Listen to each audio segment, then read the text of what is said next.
좋아요, 구독.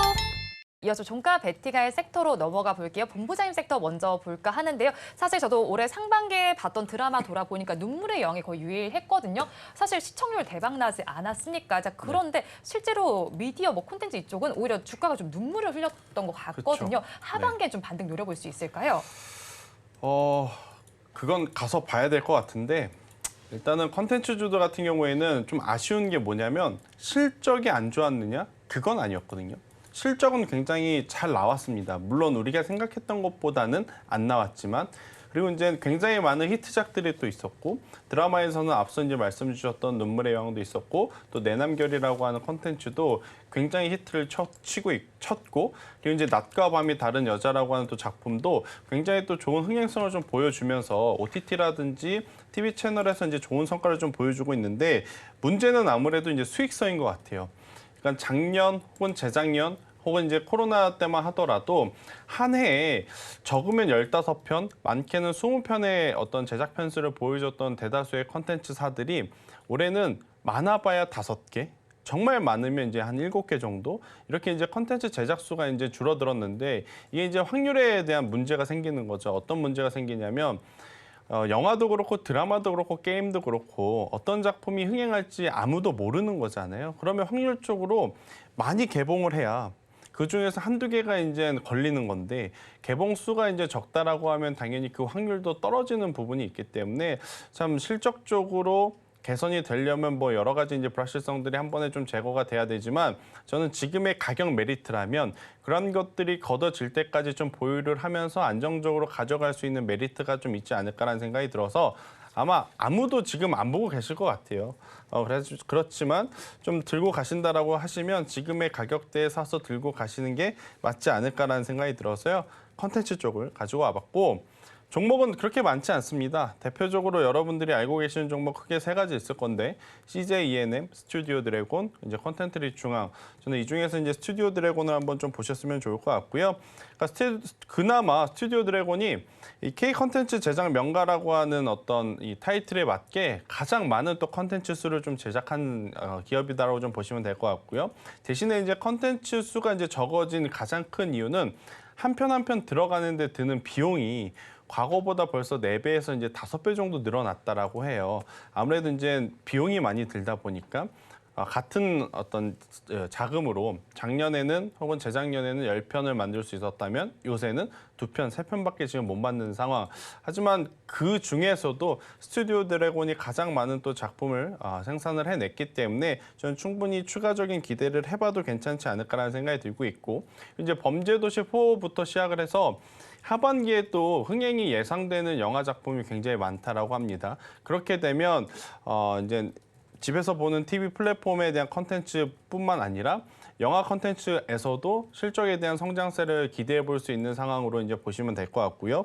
또 이제 OTT 광고 시장 같은 경우에는 사실 2분기 굉장히 큰 성수기인데 문제는 또 2분기에 스포츠 행사가 많습니다. 지금 유로 2024가 열리고 있고 또 조금 있으면 또 파리 올림픽이 또 열리고 있는 상황이라서 아무래도 그런 우리나라 팀이 이제 참여한 경기가 있을 때 또 드라마라든지 영화가 쉬는 날들이 많잖아요. 그런 것 때문에 2분기가 성수기임에도 불구하고 기대치가 굉장히 낮은데 그래도 지금보다 더 많은 작품의 수가 하반기에 공개가 지금 예정이 되어 있어서요. 충분히 주가의 반등은 좀 기대해 볼 수 있지 않을까라는 의견 한번 드려보면서 차트를 보면서 이야기를 드릴게요. 뭐 내용보다 결국에 매매 전략인 것 같습니다. 단 한 번도 제대로 된 반등 없이 밀렸죠. 그러니까 이런 기업들 같은 경우에는 지금 악성 매물에 엄청나게 많이 물려 있을 수밖에 없어요. 나 7만 원대 살 때도 정말 싸게 산 것 같은데 6만 5천 원대 샀을 때도 정말 싸게 산 것 같은데 5만 원대 샀을 때도 여기보다 더 떨어지겠어? 했었던 분들 굉장히 많은데 어느새 4만 1천 원이거든요. 여기서도 추가적으로 더 하락 나올 수 있습니다. 그래서 저는 손절 가격을 여러분들이 3만 9천 원이라고 하는 가격대를 꼭 지켜주셨으면 좋겠다라는 생각이 들고 있고요. 악성 매물이 많은 종목은 내가 낮은 가격에 샀다 그래서 30%, 50%, 70% 욕심을 내는 게 아니라 저는 단기 반발세를 좀 이용한 매매를 하는 게 더 맞다라는 생각이 들어서 1차적으로는 15,000원, 2차적으로는 47,000원의 매도 목표를 좀 짧게 잡고 대응을 하시는 게 맞지 않겠는가라는 의견 드려보도록 하겠습니다. 네, 종가 베팅의 첫 번째 종목 스튜디오 드래곤에 대한 의견 들어봤습니다. 이어서 대표님의 섹터로 넘어가서 알아볼게요. 방산 쪽을 가지고 오셨는데 수주 모멘텀도 있지만 윤석열 대통령의 나토 정상회 참석과 관련해서도 바라볼 만한 섹터일 것 같습니다. 네. 지금은 어떤 시각으로 바라보면 좋을까요? 네, 지금 오늘 사실 이제 시장을 보면 그 원전주는 일정이 잡혀 있는 어떤 체코 원전 수주에 대한 기대감 이런 부분들이 분명히 있습니다. 그런데 일단 정상들끼리의 이런 만남이 있는 상황에서 우리가 본다라면 뭔가 정상들끼리의 회담 전에 물밑 작업으로 우리가 이제 뭔가 MOU를 체결한다든지 수출을 한다든지 이런 부분들이 이제 진행이 되고 정상들은 만나서 거기에 대한 이제 서명을 하거나 아니면 이제 내가 이런 일을 했습니다라고 이제 언론에 이렇게 나오는 그런 부분들이 있거든요. 그렇다면 지금 나토 정상회담에 참석을 하고 있는데 이게 이제 결국은 또 방산과 뗄래야 뗄 수 없는 그런 모임이지 않습니까? 그런 부분에서 국내 어떤 방산의 위치가 지금 상당히 높아져 있는 그런 상황에서 유럽들과의 그리고 이제 그 회원국들과의 이런 회담은 방산주들을 주목하게 할 수 있는 요인 중에 하나다라고 볼 수 있을 것 같고요. 그런 면에서 일단 원전주들이 지금 최근에 강하게 가는 어떤 일정에 대한 이슈, 그러니까 뭔가 실적이 나온 건 아니잖아요. 기대감이기 때문에 아까 시작할 때 초반에 말씀드렸던 것처럼 실적 관련 종목들도 좋은 흐름이지만 거기에 대해서 어떤 일정이 잡혀 있거나 뭔가 기대감을 줄 수 있는 성장 섹터들에 돈이 돌고 있는 그런 시장이기 때문에 우리가 방산이 이런 그 정상들 간의 회담이 있는 시점에서 좀 눈여겨볼 만한 섹터가 아닐까라는 생각이 들고 플러스 2분기 실적, 1분기는 사실 실적이 미스가 났었어요. 그게 이제 2분기로 이월됐다라는 얘기가 있었기 때문에 실질적으로 이제 밸류적으로는 사실 조금 목전에 찬 게 아닐까라는 고민이 드는 그런 주가의 흐름들이지만 그래도 충분히 한 차례 정도는 더 시세 분출이 나오지 않겠나라고 볼 수 있는 섹터는 방산이라고 생각을 하고 있습니다. 그래서 그런 쪽으로 방산 섹터들 한번 지켜보시고요. 뭐 유럽에서 또 수주 이번에 잘하면 뭐 하나 또 나올 가능성, 그런 기대감 이런 것들이 있지 않나 이렇게 보시면 될 것 같습니다. 네, 그 안에서는 또 풍산 가지고 오셨는데 어떤 네. 매력을 가진 종목일까요? 네, 풍산은 포탄을 만드는 회사죠. 국내 그 K9 자주포, K2 전차, 뭐 이런 포탄들을 만드는 회사다라고 생각하시면 될 것 같고, 구리를 많이 활용을 하다 보니까 구리 가격이 상승을 하면 또 구리 관련주라고 또 올라가는 그런 경향도 있습니다.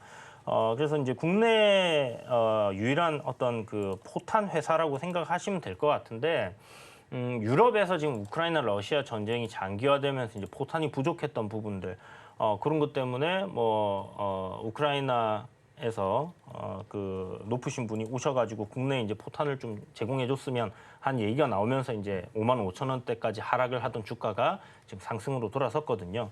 K9 자주포 같은 경우는 글로벌 점유율이 50%가 넘어갑니다.